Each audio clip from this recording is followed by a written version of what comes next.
সকাল থেকে এই জাতীয় বার্ন ও প্লাস্টিক সার্জারি ইনস্টিটিউটে আমরা দেখতে পাচ্ছি অনেক মানুষের ভিড় এখানে করছেন, বিভিন্ন শ্রেণী পেশার মানুষরা এখানে আসছেন। তবে এখানে ভিড় সামাল দিতে আমরা যেটি দেখছি, এই হাসপাতাল জুড়ে কঠোর নিরাপত্তা ব্যবস্থা জোরদার করা হয়েছে। বিভিন্ন সংস্থার পাশাপাশি আইনশৃঙ্খলা বাহিনীর সদস্যরা এখানে যে প্রবেশ মুখগুলো রয়েছে হাসপাতালে, সেই প্রবেশ মুখগুলোতে তারা অবস্থান নিয়েছেন এবং পরিচয় শনাক্ত করার পর এবং রোগীদের স্বজন ছাড়া কাউকে এই হাসপাতালের ভেতরে প্রবেশ করতে দেওয়া হচ্ছে না। যে কোনো অহেতুক বা অপ্রয়োজনে কেউ যাতে হাসপাতালের মধ্যে প্রবেশ করতে না পারে, ভিড় না করতে পারে, সেজন্য সতর্ক অবস্থানে রয়েছেন। আর আপনাকে জানিয়ে রাখি যে এখন পর্যন্ত এই জাতীয় বার্নে চিকিৎসা নিচ্ছেন 42 জন আহত যারা হয়েছেন বিমান বিধ্বস্তের ঘটনায়। এরকম 42 জন এখানে চিকিৎসা নিচ্ছেন। আর শুধু এই হাসপাতাল নয়, উত্তরার আরও কয়েকটি হাসপাতাল রয়েছে, সেই সব মিলিয়ে আমাদের কাছে সর্বশেষ যে তথ্য রয়েছে, এখন পর্যন্ত 78 জন এখন চিকিৎসা নিচ্ছেন। আর সরকারের পক্ষ থেকে যেটি আমাদেরকে আনুষ্ঠানিকভাবে জানানো হয়েছে, এই বিধ্বস্তের ঘটনায় সর্বশেষ এখন পর্যন্ত 27 জনের মৃত্যুর খবর নিশ্চিত হওয়া গিয়েছে।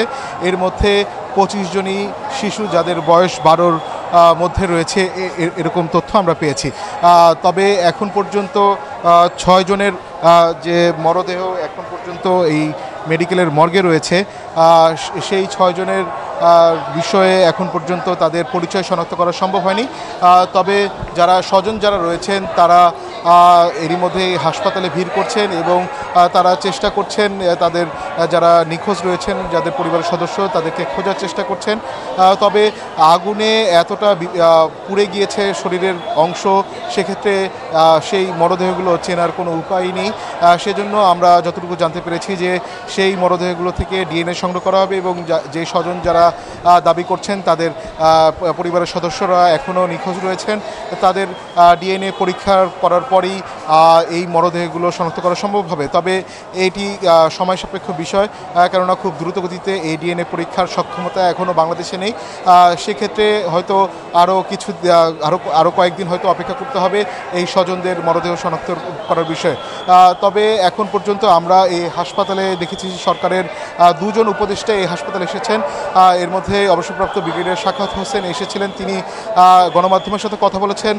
তার কাছে প্রশ্ন করা হয়েছিল যে এরকম জনবসতিপূর্ণ এলাকার মধ্যে যে একটি যুদ্ধ বিমানের প্রশিক্ষণের অংশ হিসাবে যে যুদ্ধ বিমান ওড়ানো হয়েছে, সেটা কতটা যুক্তিসম্মত রয়েছে বিষয় হয়েছিল।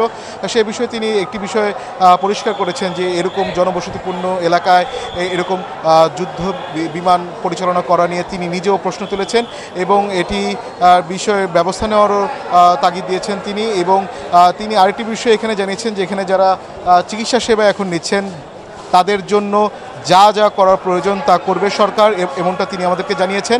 এবং প্রয়োজনে এখানে যারা আহত যারা রয়েছেন তাদের যদি প্রয়োজন হয়, চিকিৎসকরা যদি মনে করেন তাদেরকে সিঙ্গাপুরে নিয়ে চিকিৎসা করা প্রয়োজন, সেক্ষেত্রে বিদেশে নিয়েও তারা চিকিৎসা করার জন্য প্রস্তুত রয়েছেন, এমনটা আমাদেরকে জানানো হয়েছে।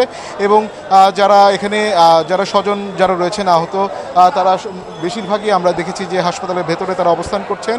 এবং এখানে যত রোগী বা যারা স্বজন রয়েছেন এবং ব্যবস্থাপনার ক্ষেত্রে আমরা দেখেছি এই হাসপাতাল জুড়ে বিভিন্ন সংস্থার যারা স্বেচ্ছাসেবী সংগঠন রয়েছে তারা এখানে কাজ করছেন এবং এখানে যাতে কোনো ধরনের অনাকাঙ্ক্ষিত পরিস্থিতির সৃষ্টি না হয় এবং যে উৎসুক মানুষের যে ভিড় সেটি সামাল দেওয়ার জন্য তারা সতর্ক অবস্থানে রয়েছে। জি মারিয়া, এই ছিল আমার কাছে জাতীয় বার্ন থেকে সর্বশেষ তথ্য।